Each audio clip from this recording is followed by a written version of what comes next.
Hi there guys, how you doing? Welcome back to the channel. Thanks a lot for tuning in.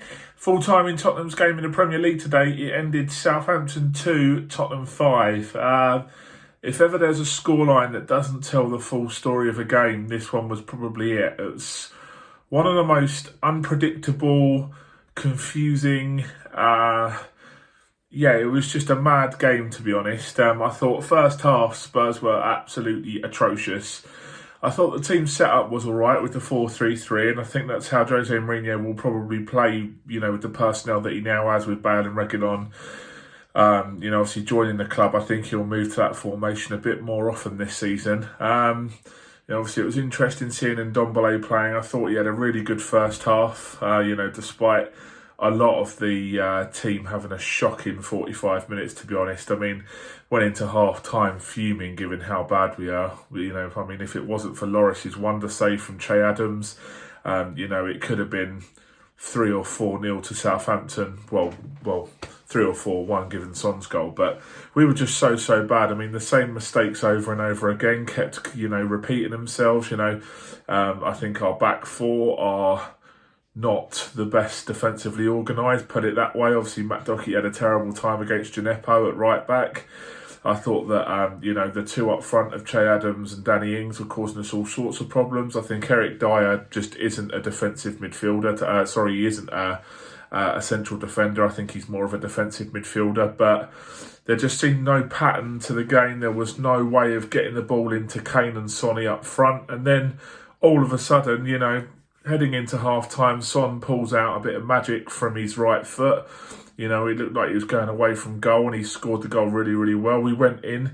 I don't know what Mourinho said to them at half-time. Obviously, he took Tanguy and Ndombele off, which was a bit of a weird decision because I thought he had an all right first half. I don't know what that's going to do to his confidence, by the way. But, obviously, Lo Celso coming on, and we just looked a completely different side in the second half.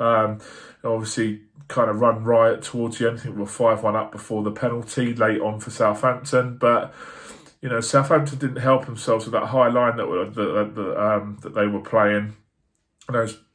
You could see what Mourinho had highlighted maybe at half-time with that, that high line for Southampton. Get the ball in behind for Sonny, whose electric pace will get him away. And he's so clinical with the way that he puts chances away. He hardly ever misses. And, we just seemed to pull away from him. It was a really, really strange game. I thought Lo Celso was massive when he come on. I thought the two centre-halves for Spurs weren't great at all. I thought Pierre-Emile Højbjerg wasn't great, although he did improve in the second half once, he had Lo Celso there doing a lot of the running for him. I thought Winks wasn't great either. Mora wasn't great. It was such a strange game, apart from Sonny, who was absolutely fantastic, and Harry Kane, who, his passing range today, I know that Glenn Hoddle was doing the punditry for BT Sport. I mean, his performance, his passing was worthy of Glenn Hoddle, esque performances. So, very, very strange. There's still so much work to do. I'm not sure exactly what Mourinho's going to make of that. I don't think the interviews have taken place on BT Sport just yet. But I think if we come up against some better sides, I think that we're still going to struggle. But score 5 goals away from home, you really can't complain. And, with Bergwijn getting a couple of minutes at the end, I think he'll probably make an appearance against Leyton Orient on Tuesday. It looks like Dele's race has been run in the Premier League and at the club, with PSG reportedly looking to open talks and make a bid with him.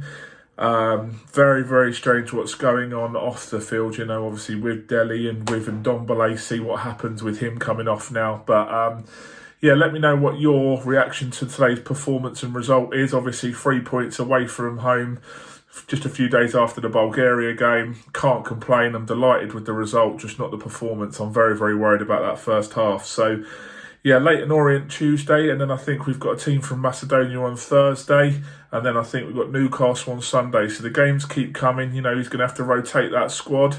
Let's just see what happens. But good old Spurs, they never fail to entertain and get your heartbeat up, do they? So, I'll be creating more and more videos, covering all the Spurs games over the next couple of weeks. So if you're enjoying the content, subscribe to the channel. Follow me on my social media. On Twitter is East Terrace 0. On Instagram is East Terrace Football. And I'll speak to you next week. Cheers, guys. Bye.